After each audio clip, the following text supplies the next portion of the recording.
Bom dia, 18 de dezembro de 2024, estamos começando o Desperta de hoje. Muito obrigado para todo mundo que já está por aí no nosso chat, na nossa audiência.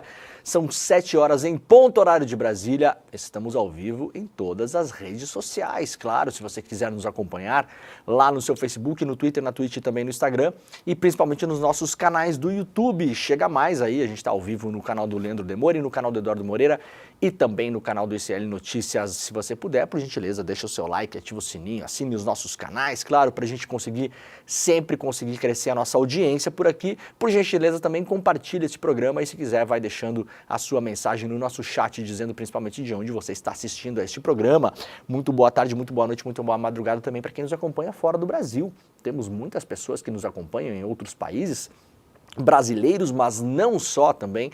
É muito bom ter a companhia de todos vocês por aqui. Lembrando que esses programas, claro, ficam sempre todos eles gravados lá nos nossos canais do YouTube. Então, quem perdeu o comecinho também pode fazer aquele macete, né? Aquela manha de chegar atrasado no programa e depois puxar a barrinha do YouTube para trás e aí conseguir acompanhar o programa como se fosse ao vivo, tá bom?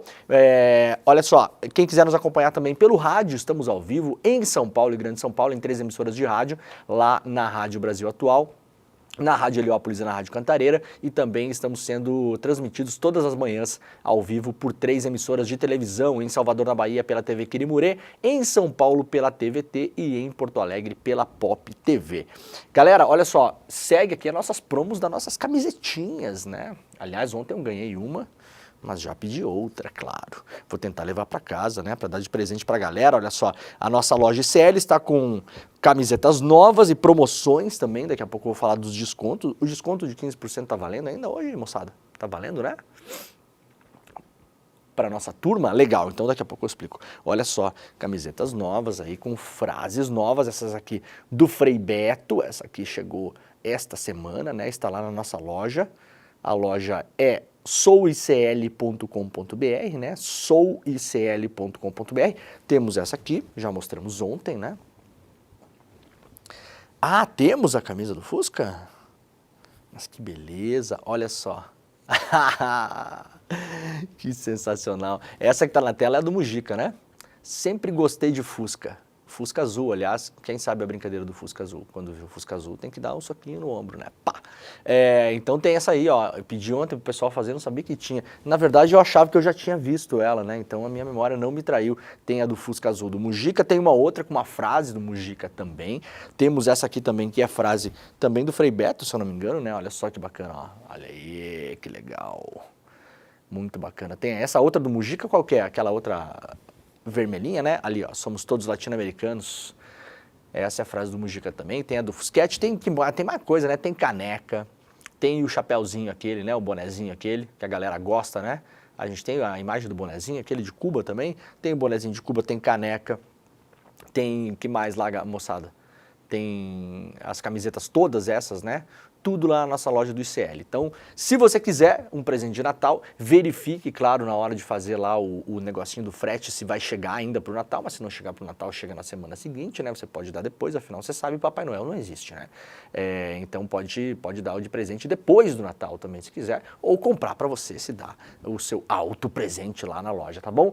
É só chegar em souicl.com.br. Os nossos alunos e membros, tanto do ICL, de qualquer curso, se você é membro de qualquer curso do ICL, inclusive do empreendedor mestre e também, é isso, né, do empreendedor e qual mais? Outro?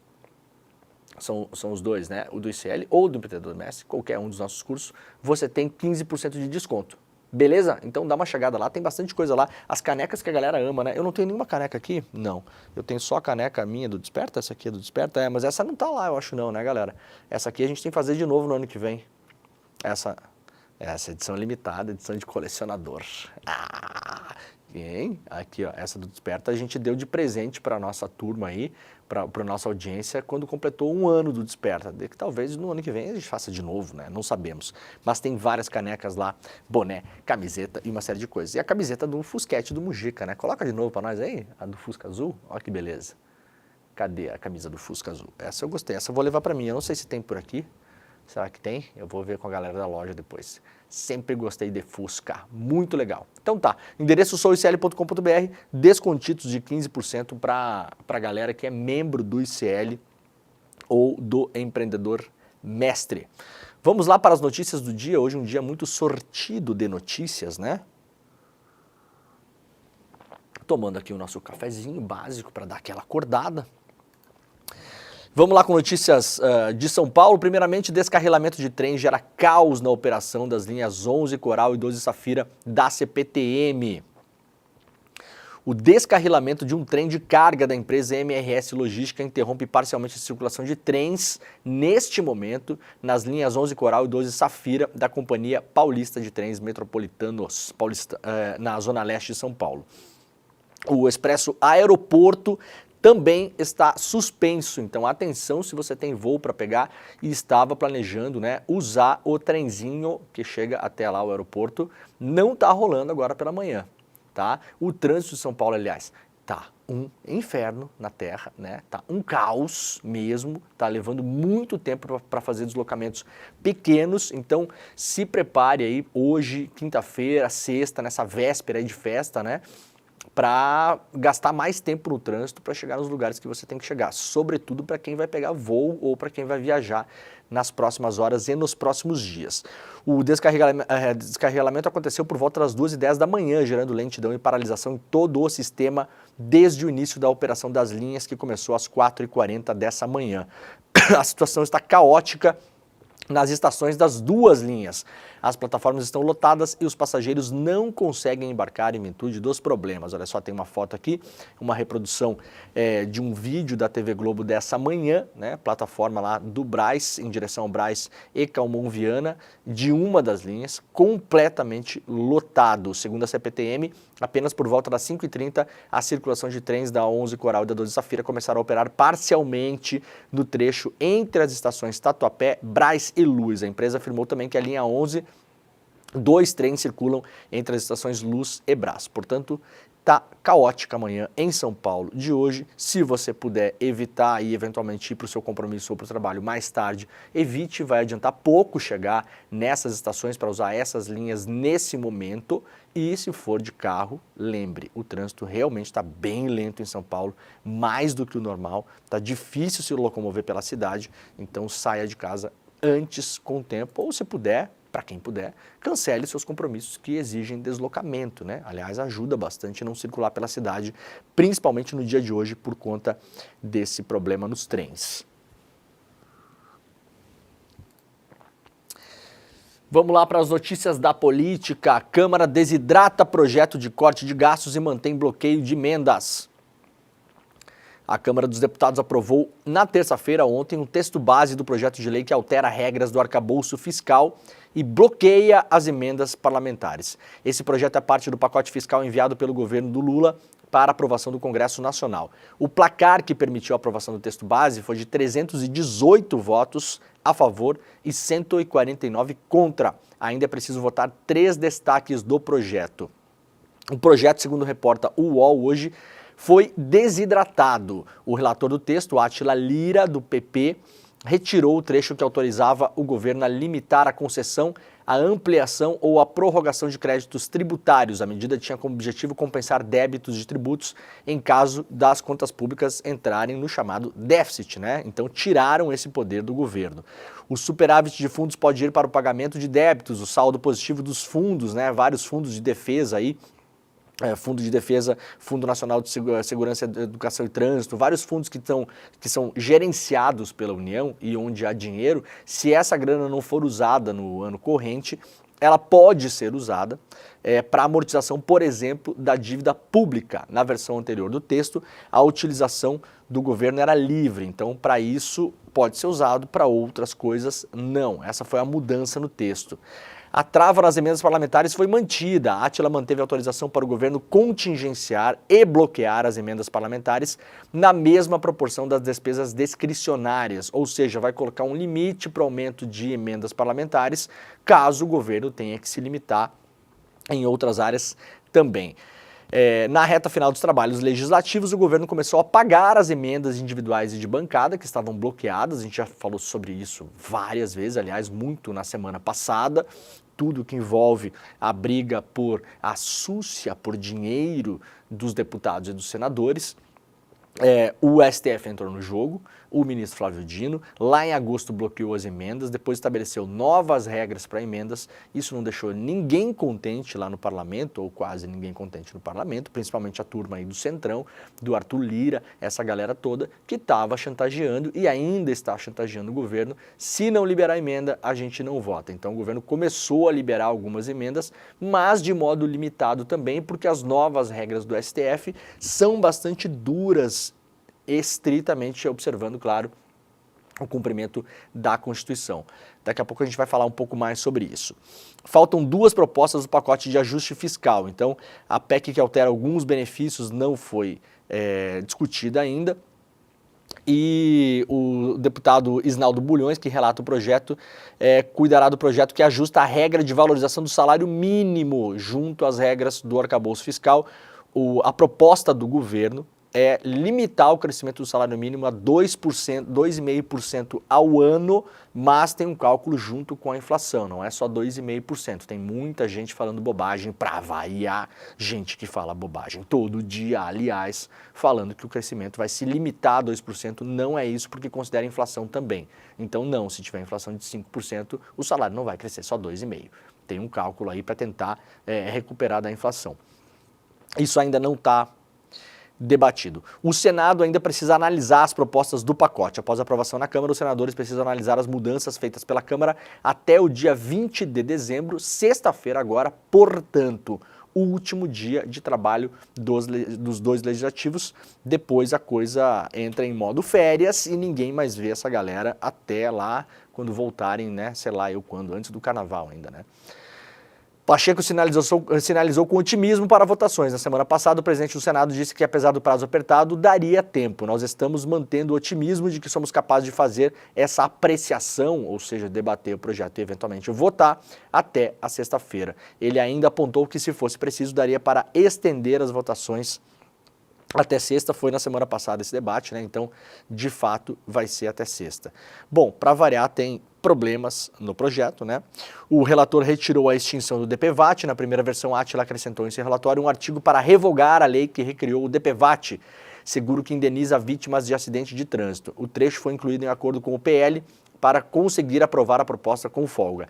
Durante a discussão, no entanto, a extinção foi retirada e gerou manifestações contrárias da oposição no plenário. Lembrando que esse DPVAT tinha sido extinto no governo Bolsonaro, voltou agora, era para ser extinto de novo nessa reforma e aparentemente vai ficar. E assim o brasileiro vai ficando maluco, né? A gente nunca sabe o que está acontecendo, qual imposto está valendo, qual não está. De todo modo, aprovado o projeto, isso agora vai para o Senado. Ibovespa voltou a subir com a reforma tributária e pacote fiscal. O dólar fechou estável. Ibovespa voltou a fechar no campo positivo na terça-feira, depois que os projetos de regulamentação da reforma tributária e o pacote fiscal começaram a avançar na Câmara dos Deputados. O principal indicador da Bolsa Brasileira fechou com alta de quase 1% ontem.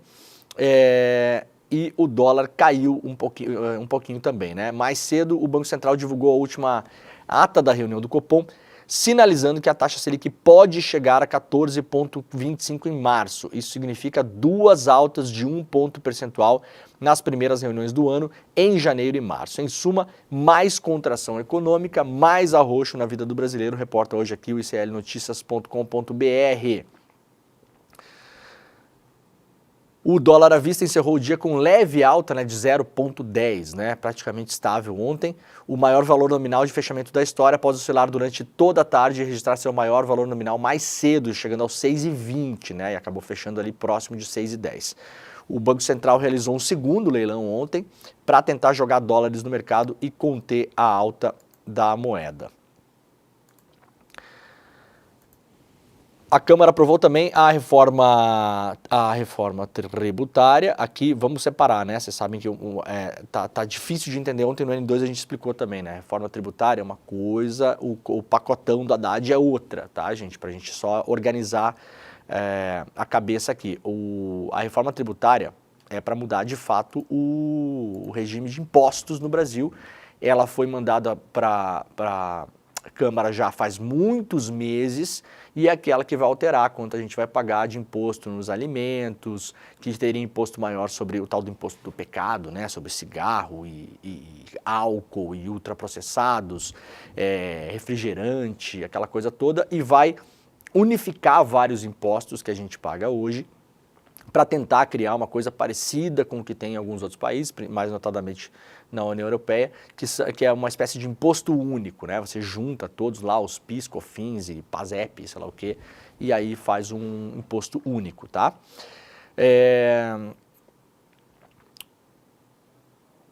Bom, então aqui já foi, né? Já. Tinha um debate sobre os tais dos refrigerantes que tinham saído e voltaram e não sei o que, né? Então voltaram, aparentemente vamos tributar as tais das bebidas açucaradas, né? Elas serão mais tributadas para que se possa tributar menos outros produtos. Nesse caso aqui, o saneamento básico saiu da tributação reduzida. O relator da proposta, Reginaldo Lopes, retirou água e esgoto da lista de serviços em saúde com alíquota reduzida de 60%. Era a ideia inicial. Não entrou. A inclusão do saneamento provocou um aumento estimado de 0,38 ponto percentual na alíquota padrão. Ela busca reduzir o impacto na alíquota de referência estabelecida, ou seja, a ideia é que seja uma alíquota juntando vários impostos aí que a gente vai pagar de 26,5%, né? Então não vai ser 26,5% a mais, né? Vai juntar vários impostos e a ideia é chegar nessa alíquota. Água mineral, biscoitos e bolachas também saíram da lista com alíquota reduzida. Tapioca e mate, no entanto, foram mantidos na cesta básica com imposto zero junto às carnes. Então vai ter vários produtos da cesta básica que terão imposto zero para tentar fazer baixar o preço desses produtos, né? Se você quiser ter mais detalhes sobre isso, lá no UOL foi publicada aqui um que muda, né, nessa proposta, né? Tem várias coisas de bens e serviços e produtos que vão ter alíquota ou reduzida ou aumentada, a depender do produto, para uma coisa tentar compensar a outra. Aqui, ó, entendo que muda com a reforma tributária aprovada pela Câmara, né? A reforma tributária aprovada pela Câmara na terça promete simplificar e tornar mais transparente a arrecadação de impostos no Brasil. O texto também define alíquotas diferentes para estimular ou desestimular a comercialização de alguns produtos. Aqui tem várias coisas, então a reforma segue para a sanção do presidente Lula. Essa aqui, diferentemente do pacotão lá de cortes do ministro Haddad, ela já foi votada e segue para o Lula direto. No caso da outra ainda vai para o Senado, pode ter alteração, aquela coisa toda. Então, para quem quiser, lá no UOL tem uma matéria grande até, né, explicando várias coisas que mudam, que alíquotas, que tipo de imposto vai ser extinto, como é que vai juntar os impostos, que produtos vão ser mais tributados, que produtos vão ser menos tributados. É uma reforma tributária imensa. Aliás, o Brasil acho que nunca aprovou uma reforma tributária desse tamanho, né? As mudanças da reforma serão implementadas gradualmente entre 2025 e 2033. O ICMS, clássico ICMS, né, e o ISS, o Imposto sobre Serviços, serão os últimos a serem extintos, tá? Isso aí tudo vai ser extinto, vai ser tudo juntado, vai ter um juntadão em um imposto único. A ideia é fazer isso aí ao longo de 2025 até 2033. Então vai ser gradual. Eu falei ontem, aliás, no N2, muita gente, quando a gente fala desses temas aqui, as pessoas que têm empresa correm para o contador, né? Porque a gente tá sempre uma bagunça a coisa, né? Você não sabe exatamente como vai ser tributado e tal.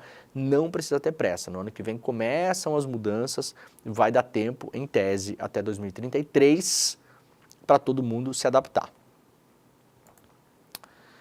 Câmara aprova taxação de 15% para multinacionais, mas prorroga benefícios tributários. A Câmara dos Deputados aprovou ontem também um projeto que fixa a taxação mínima de 15% sobre o lucro de multinacionais brasileiras, mas estende benefícios tributários para estas mesmas empresas até 2029. A proposta apresentada pelo líder do governo na Câmara, o deputado José Guimarães, cria um adicional de contribuição para as multinacionais que registrarem lucro anual de 750 milhões de euros, tá? Então tem imposto novo de 15% sobre lucro para multinacionais, mas não é para você, porque você não fatura 750 milhões de euros por ano, né? Não me resulta que isso aconteça, tá bom? É justamente para cobrar de quem está faturando muito mais. O objetivo é adequar a legislação tributária brasileira às normas internacionais estabelecidas pelas regras globais contra a erosão da base tributária. O Brasil, então, está aderindo, né? Essa é uma das medidas desenvolvidas pela Organização para a Cooperação e Desenvolvimento Econômico e pelo G20, que buscam combater práticas que prejudicam a arrecadação tributária nacional. O tema já havia sido enviado ao Congresso na forma de uma medida provisória que não foi votada. O conteúdo, então, foi enviado à Câmara na forma de um projeto de lei com o objetivo de debater lá no Congresso e tal, e para o Congresso também poder fazer lá a sua chantagemzinha em relação às emendas, né?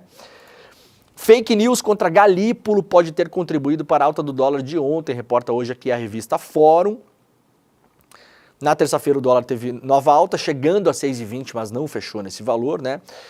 O que fez com que o Banco do Brasil precisasse intervir 2 vezes e injetasse 2 bilhões de dólares para tentar vender mais moeda e conter a alta da moeda no Brasil. A estranha movimentação, como reporta a revista Fórum hoje aqui da moeda, chamou a atenção de alguns analistas econômicos que não identificavam fatores para o dólar continuar em alta. Uma dessas figuras a chamar a atenção para a estranheza foi a jornalista Miriam Leitão, que levantou a suspeita de uma possível especulação cambial em curso. Não diga. Algumas horas depois, vários perfis lá do Twitter começaram a chamar atenção para uma fake news, né, que estava sendo empurrada lá no Twitter. Um perfil inicialmente pequeno lá no Twitter, com 3.500 seguidores, publicou uma série de declarações atribuídas ao novo presidente do Banco Central, Gabriel Galípolo.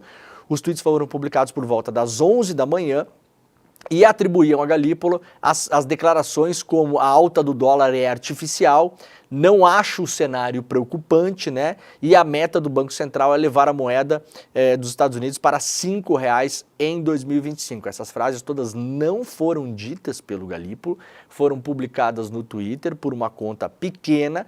Só que o problema é que vários operadores do mercado, né, os inteligentinhos da Faria Lima, de modo desavisado ou sabe-se lá, se não, começaram a republicar isso, como se fosse uma frase do futuro presidente do Banco Central, dizendo que não vê motivo para alarde, que isso, que aquilo, né? Frases que o Galípolo nunca falou. Isso foi levantado, uma ideia, né? Depois vários apagaram, né? Insiders Capital era essa conta que começou a publicar esse negócio, mas aí vocês vejam aqui na revista Fórum, né? Várias pessoas aí que se dizem os grandes espertos do mercado publicando essa fake news, né? E isso pode ter gerado algum tumulto no mercado também e pode, claro, ter influenciado aí na alta do dólar, né? O deputado Zeca Dirceu se manifestou dizendo que abriu que seria importante abrir um inquérito contra a chamada Faria Lima, a fim de identificar as pessoas físicas ou jurídicas responsáveis pela prática de possíveis crimes contra o mercado de valores imobiliários, especialmente por meio da manipulação do câmbio. Vamos lá para o iclnoticias.com.br. Só a palavra de um policial não serve para condenar pessoas, decide o Tribunal de Justiça do Rio de Janeiro, uma mudança importante no entendimento, né? Isso aqui é um histórico clássico do Brasil, né? A palavra do policial chega lá e falou, tá falado, né? O Tribunal de Justiça do Rio de Janeiro alterou uma orientação que permite a condenação com base apenas nos testemunhos de policiais. A mudança ocorreu na última semana após pedido da Defensoria Pública do Rio de Janeiro. O texto agora determina que depoimentos dos agentes fundamentem decisões apenas quando aparados em outras provas.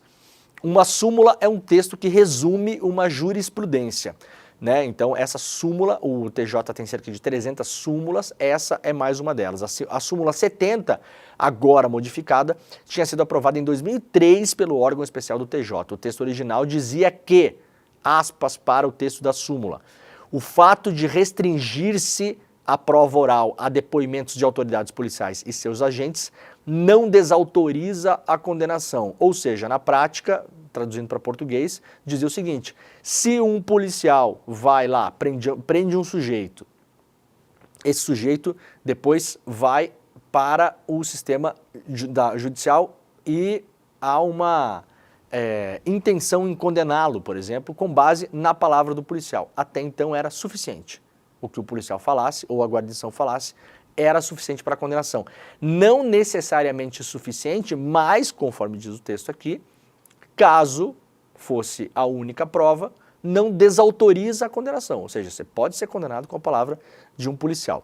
Com a mudança aprovada agora, a redação passou a ser diferente. O texto agora diz o seguinte: o fato de a prova oral se restringir ao depoimento de autoridades policiais e seus agentes autoriza a condenação quando coerente com as provas dos autos e devidamente fundamentada na sentença. Ou seja, agora, né, por essa súmula, na prática, os policiais, só o que o policial fala não tem mais a força que tinha antes para condenar pessoas. Bom, e aí a matéria aqui do ICL traz alguns casos de pessoas que foram condenadas só com base nas falas de policiais, notadamente, claro, a imensa maioria delas pessoas negras, né, homens, jovens, moradores de periferia, né, é o perfil, e aí depois essas pessoas com provas que foram apensadas nos processos mais tarde, se provaram inocentes. O FRJ convive com falta de banheiro, problemas na segurança e cortes de água. Alunos do curso de Educação Física da UFRJ não têm onde tomar banho depois das aulas práticas. Para trocar de roupa, precisam se esconder atrás de toalhas. Em algumas aulas, 70 alunos dividem apenas 2 banheiros. Em setembro de 2023, a marquise da escola desabou e danificou 4 salas. Em maio deste ano, um beiral cedeu e rompeu as paredes de um ginásio e de salas. A foto aqui publicada pelo iclnoticias.com.br, matéria do Yuri Eiras, repórter lá da Folha Press, conta aqui como está uma crise orçamentária enorme na UFRJ, principal universidade do Rio de Janeiro, uma das principais do Brasil, e aí a matéria é realmente impressionante, mostrando que a universidade está se deteriorando, né? A matéria é publicada lá no iclnoticias.com.br também. Professores da USP fazem manifesto defendendo alunos acusados de antissemitismo. Um grupo de professores da USP está organizando um abaixo-assinado contra a expulsão de 4 alunos que criticaram a postura de Israel no conflito da faixa de Gaza. Os alunos acusados são investigados por disseminação de discurso de ódio, antissemitismo e discriminação. Até o momento, 235 professores já assinaram um documento contra a punição dos estudantes. A informação foi publicada inicialmente pela jornalista Mônica Bergamo na Folha de São Paulo. Segundo os professores, a comissão que tem levado o processo dos alunos adiante faz uso de dispositivos adotados pelo regimento da USP na época da ditadura militar.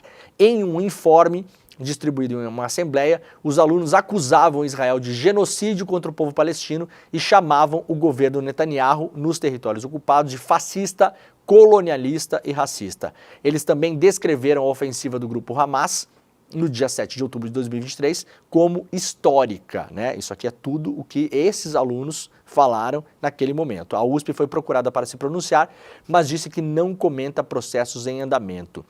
Os professores que defendem os alunos afirmam que não há nada além de críticas às ações do governo de Israel no informe. Aspas, diz o texto do abaixo-assinado, não há nada que configure crime de ódio ou antissemitismo, disseram alguns dos professores da instituição, em um artigo também publicado na Folha que serve de base para o abaixo-assinado. Nele, os professores citam um relatório da ONG Human Rights Watch, em que é estimado que as repetidas ordens de evacuação da faixa de Gaza, impondo o deslocamento forçado da população, equivalem a um crime de guerra e que as ações de Israel parecem se enquadrar na definição de limpeza étnica.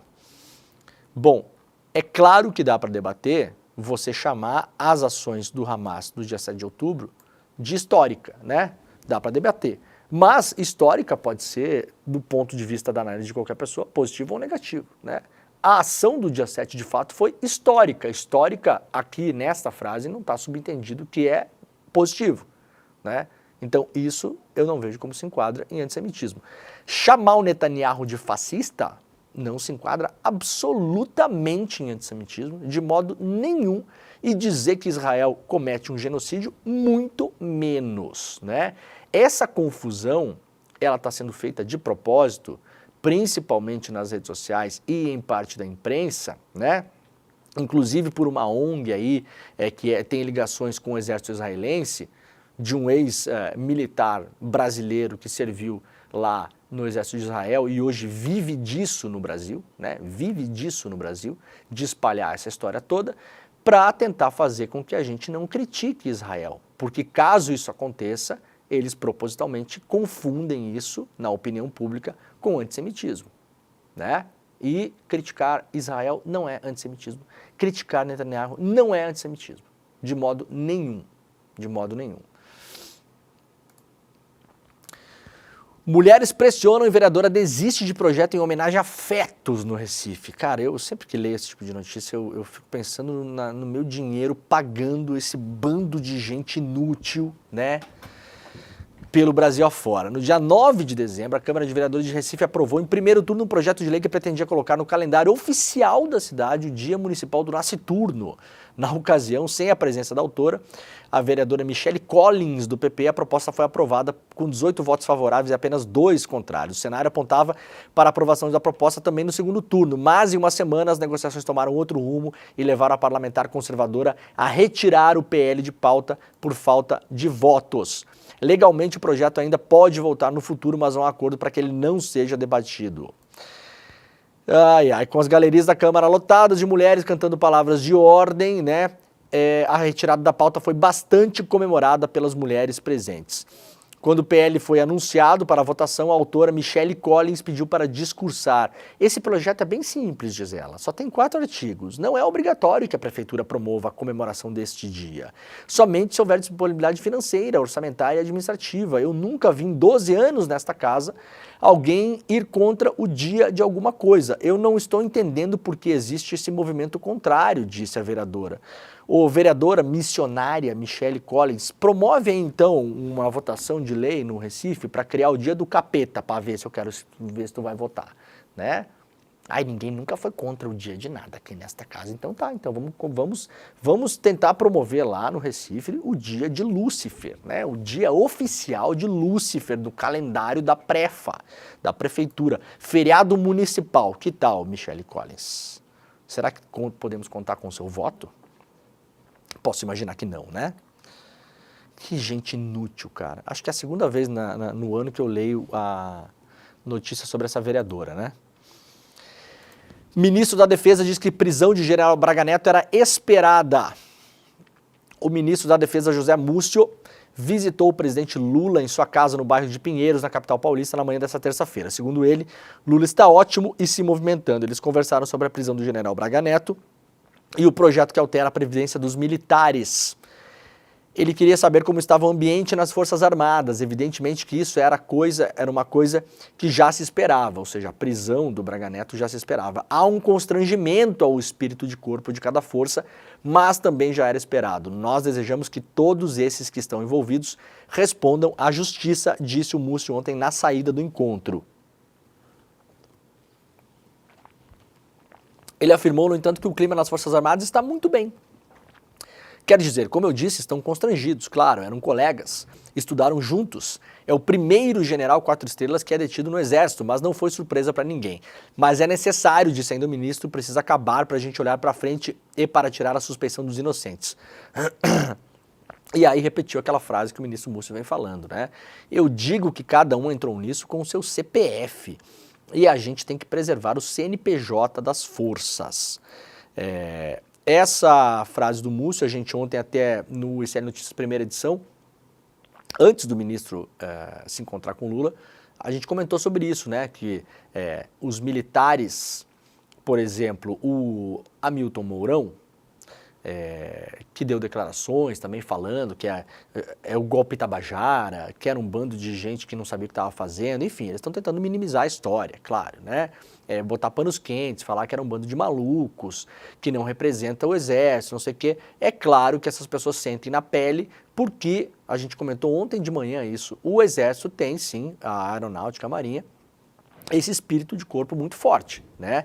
Os caras se chamam de família militar, né, gente? Então é claro que se um general vai preso, é como se fosse preso, na cabeça de muitos deles, um familiar, de fato, né?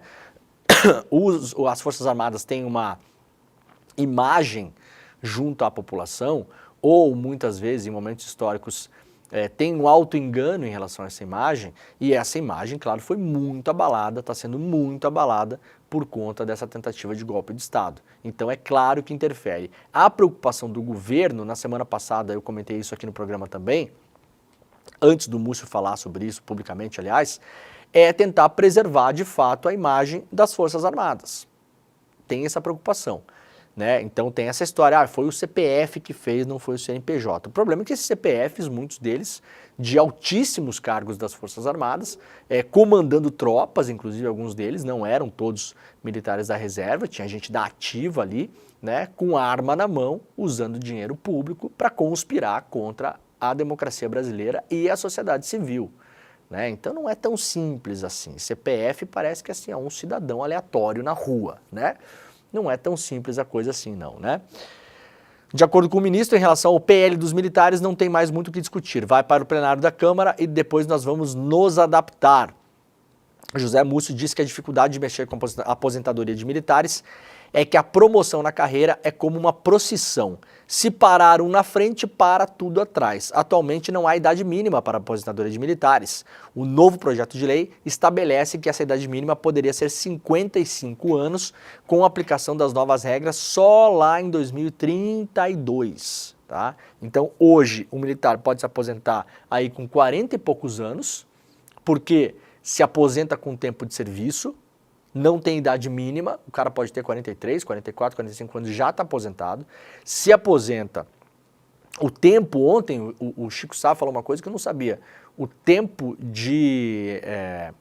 não, foi o Rodrigo Viana, acho que falou, o Rodrigo ou o Chico, não lembro. O tempo em que você estuda em colégio militar é contado para aposentadoria, né?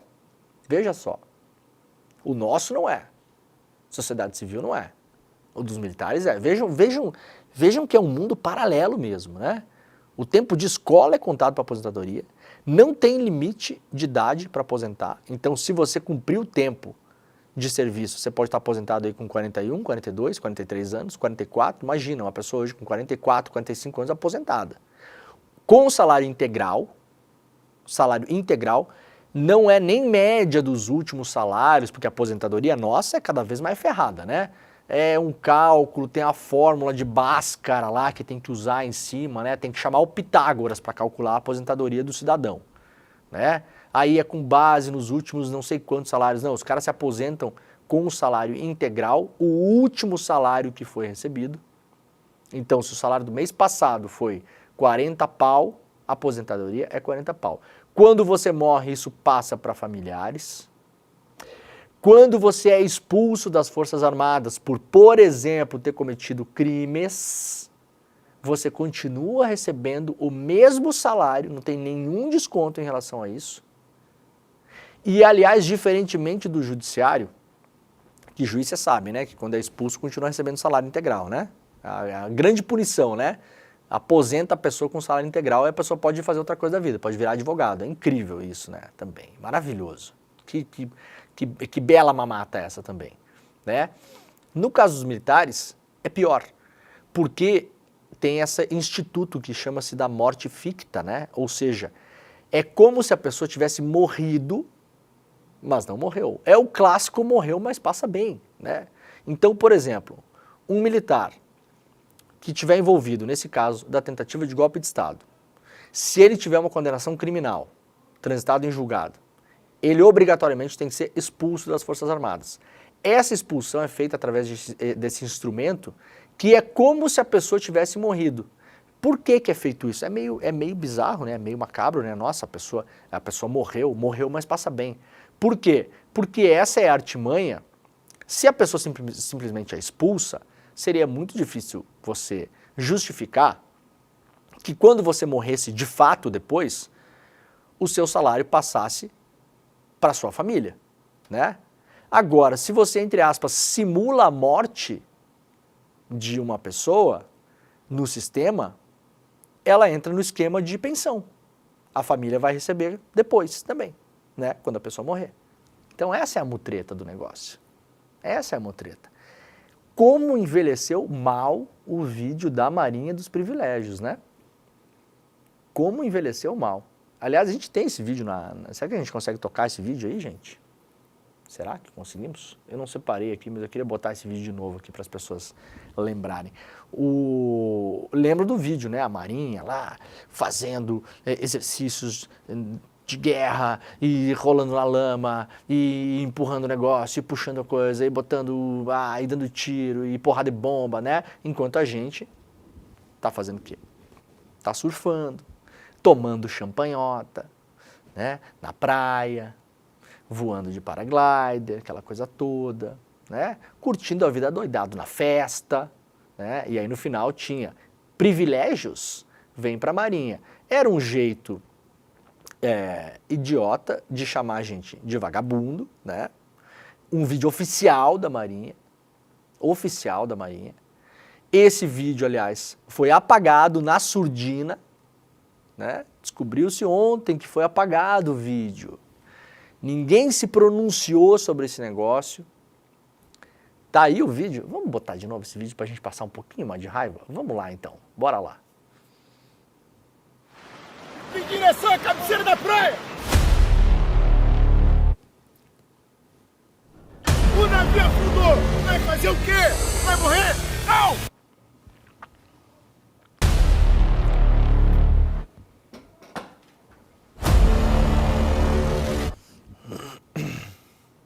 Vocês verão se acostumar com uma vida de sacrifício!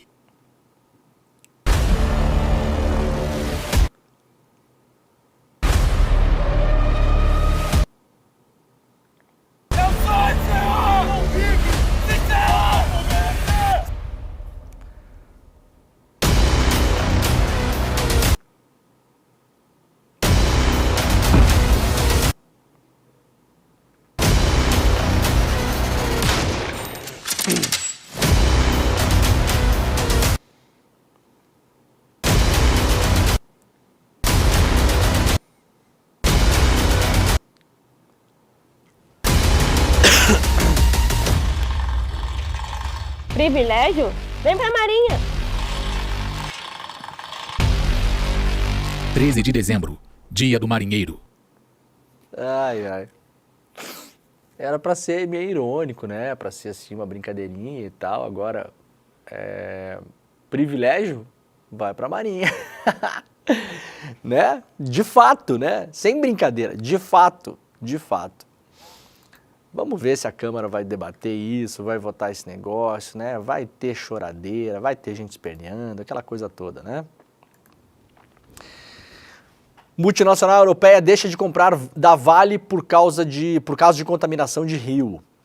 A siderúrgica finlandesa Outokumpu, será que é isso que fala esse nome? Pode ser, né? Deixou de comprar níquel da mina Onça Puma, administrada por uma subsidiária da Vale, no sudeste do Pará. O fim da parceria comercial se deu em função das suspeitas de contaminação do rio Cateté por metais pesados. O curso d'água banha uma terra indígena lá no Pará. Saiu pesquisa ontem do Datafolha. Lula tem 35% de aprovação e 34% de reprovação após 2 anos de governo. O governo do presidente Lula é aprovado e desaprovado igualmente pela população ao fim do 2º ano de seu 3º mandato na presidência. Consideram ótimo ou bom 35% de aprovação, ante 34% que avaliam como ruim ou péssimo. Outros 29% veem a gestão como regular. Os achados na mais nova pesquisa do Datafolha sobre a avaliação de Lula foram feitos entre 12 e 13 de dezembro deste ano. Apontam, à primeira vista, um cenário de estabilidade em relação à rodada passada. Houve de lá para cá uma oscilação negativa dentro da margem de erro. Então segue, né, a aprovação, reprovação e governo considerado regular, em linha com o que o Datafolha já vinha mostrado. O caso em relação ao ex-presidente Bolsonaro é muito parecido, é um cenário semelhante ao do Bolsonaro, que na mesma altura do governo, ou seja, com 2 anos de governo, tinha também 37% de aprovação e 32% de reprovação. O Bolsonaro estava melhor na margem, né? Comparado com a etapa na série histórica dos presidentes eleitos em primeiro mandato, contudo, Lula só está melhor também que José Sarney e Fernando Collor, né, tinham, nessa altura do mandato, avaliações piores do que o Lula. Então era o Sarney, o Collor, o Lula e o Bolsonaro. O Lula nesse terceiro mandato e o Bolsonaro, né, os que estão mais mal avaliados no geral, nessa altura do mandato em relação à pesquisa do Datafolha. Câmera corporal é usada pela primeira vez como prova contra PM acusado de tortura no Rio de Janeiro. A Promotoria Militar do Ministério Público do Rio de Janeiro denunciou à Justiça um policial sob acusação de crime de tortura, utilizando pela primeira vez imagens de câmeras corporais como prova. De acordo com a denúncia apresentada neste mês, em 4 de julho do ano passado, o sargento Leiton Pereira de Oliveira teria dado um soco no peito de um suspeito e torcido seu braço de maneira extrema com o objetivo de forçá-lo a revelar onde estaria um dinheiro que supostamente havia sido roubado de uma vítima. O caso ocorreu na cidade de Campos de Goytacazes, norte fluminense. Segundo o órgão, o PM escondeu a câmera, mas os gritos de dor do suspeito foram captados pelo áudio. Testemunhas que passavam pelo local teriam demonstrado apoio ao agente, ao PM. O segundo policial presente na ocasião também foi denunciado sob suspeita de prevaricação por não ter prendido o colega em flagrante. A reportagem não conseguiu contato com os acusados, que em depoimento negaram as acusações. Policiais brasileiros matam mais do que os 15 países do G20 somados. Os policiais militares e civis do Brasil matam quase o triplo do que os agentes de segurança de 15 países do G20 somados, segundo o levantamento feito pelo UOL. Foram 6.393 mortos por policiais em 2023, de acordo com o Anuário Brasileiro de Segurança Pública, divulgado em julho. Ao todo, 15 países do G20 somam 2.267 vítimas fatais de policiais. Ou seja, se você somar 15 países, as mortes policiais em todos eles, incluindo os Estados Unidos, que, para quem não sabe, é um país ultra violento em termos de violência policial. Também, claro, não chega nem perto do Brasil, mas se você comparar com o assim chamado norte global, é um país mega violento. Se comparar com os países europeus, nem se fala. Se somados, os policiais brasileiros mataram o triplo.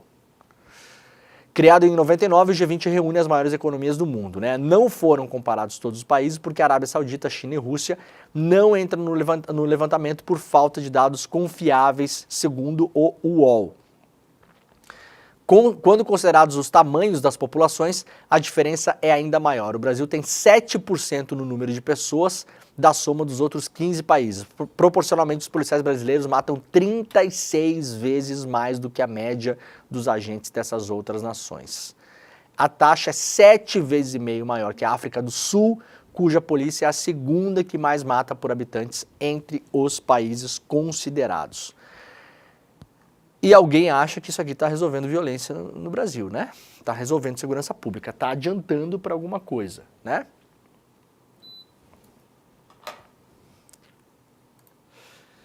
Policiais da Bahia matam 46% a mais do que agentes dos Estados Unidos, também é parte deste relatório. As polícias da Bahia sozinhas matam mais do que as forças de segurança de todos os Estados Unidos.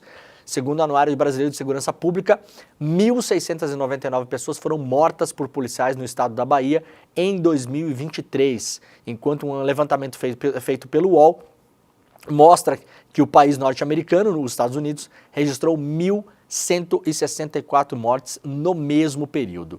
Isso significa que os policiais baianos matam 32 vezes mais do que os norte-americanos quando considerados o tamanho das populações. A Bahia é comandada pelo PT desde 2007, isso aqui é importante falar, a gente sempre tem que frisar, tá? O PT comanda a Bahia desde 2007 e a polícia da Bahia é uma polícia mega violenta. E como a gente viu aqui, muito assassina também, né? Butantan solicita registro de vacina de dose única contra 4 sorotipos de dengue A dengue continua sendo um dos grandes desafios para a saúde pública no Brasil, com surtos recorrentes e um número crescente de casos graves, especialmente este ano, em 2024. A gente falou muito sobre a dengue, né, principalmente no primeiro semestre. Em meio a esse cenário, a busca por soluções para combater é cada vez mais urgente, né? Então o Butantan deu um passo importante com a solicitação à Anvisa para o registro da sua vacina. É uma tetravalente de dose única que pode representar uma nova esperança no combate à dengue no Brasil. Essa notícia aqui eu queria dar ontem, mas acabei deixando de lado, né? Porque ontem a gente falou muito de negócio de Bíblia aqui, não sei o quê, dessa gente que fica querendo fazer lei com base em Bíblia, né? E aí eu tinha separado essa notícia, deixei de lado, queria trazer porque ela é curiosa, mas ela é curiosa num nível até sociológico, né? Vocês lembram desse templo de Lúcifer? Isso aqui a gente até trouxe essa notícia, né? Tava causando, assim, muita curiosidade lá no Rio Grande do Sul, né? Porque tinham feito um templo para Lúcifer lá e tal, né? Com estátuas, e aí a população tava passando lá, muita gente, né? Muito preocupada, né? Muito ciosa, né? Enfim, pessoal do livrinho mágico, né? E aí agora a justiça interditou o templo dedicado a Lúcifer, lá em Gravataí. Lúcifer está vivendo seu inferno astral neste país, né? A Justiça do Rio Grande do Sul determinou a interdição de um imóvel na área rural de Gravataí, na região metropolitana de Porto Alegre, que seria usado como um templo dedicado a Lúcifer. A decisão é da 4ª Vara Civil especializada em Fazenda Pública de Gravataí e determina a interdição até a regularização administrativa do imóvel em órgãos públicos. A Prefeitura de Gravataí, autora da ação judicial, alega que o templo seria inaugurado sem licenças e alvarás obrigatórios. Além disso, a organização responsável pelo local não está registrada no Cadastro Nacional de Pessoas Jurídicas como associação ou entidade. A defesa afirma que o templo é usado apenas pelos integrantes da organização religiosa, sem abertura para o público. A alegação é que o uso do imóvel é de uso privado e não comercial. A sentença destaca que a liberdade de crença é um direito previsto na Constituição brasileira, mas aponta a falta de documentação para justificar a interdição. Não vislumbro, disse o juiz, interferência indevida na liberdade de crença, até porque os templos não estão imunes ao poder de polícia administrativa, etc e tal, de modo que tem que obter as licenças, né, disse o juiz aqui. Mas o pessoal do templo lá fala o seguinte, licença para quê, gente? Isso aqui é um imóvel privado, né? É como se eu quisesse fazer um templo para Lúcifer na minha casa, né? Se você não abrir para o público, você não tem que ter licença, até onde eu entendo, né? Se você abre para o público, tem que ter licença, tem que ter, sei lá, banheiro adaptado, aquela coisa toda, né? Agora, a defesa fala que o negócio não é aberto para o público, né? A multa diária, caso a decisão judicial não seja obedecida, é de R$50 mil. Lutamos contra a intolerância religiosa e venceremos destemidamente tudo que estamos enfrentando. Estão tentando nos calar, tentando atacar nossa imagem, o que é sagrado para nós, disse o mestre Lucas, fundador do templo, em publicações nas redes sociais. O templo causou lá muita perplexidade na região, lá, né, quando se falou na inauguração, né, que subiram as estátuas, aquela coisa toda. Agora, a Prefeitura de Gravataí não tem nada mais para fazer não, hein? Nada mais. Eu posso apostar que tem igreja em Gravataí sem alvará. Posso apostar. Ah, posso apostar. Será que a Prefeitura de Gravataí vai bater na porta de tudo que é igreja de Gravataí, lá da cidade, para ver quem tem alvará e quem não tem alvará? Eu duvido que não tenha igreja sem alvará em Gravataí. Mas aí, né, vai lá perseguir o pessoal do capeta. Deixa o pessoal do capeta em paz, cara. Né? O negócio é na área rural de Gravataí. Veja só, não é nem na cidade, né? Não está nem assim num local próximo que as pessoas passam e possam querer entrar. Segundo a defesa, o local não é aberto, é de uso privado. Aí a prefeitura vai lá se envolver num negócio desse. Né? Posso apostar que tem igreja, inclusive umas igrejas evangélicas por aí, sem alvará. Mas, claro, né? Nisso não vão mexer, né? Muito bem. Rapidamente para terminar o programa aqui, do pedido de Lira ao aval dos líderes do governo, entenda como 73 milhões em emendas acabaram destinados a Alagoas. Essa história é muito boa, tá lá no Globo de hoje. A gente comentou sobre ela ontem também no N2. O Lira manobrou.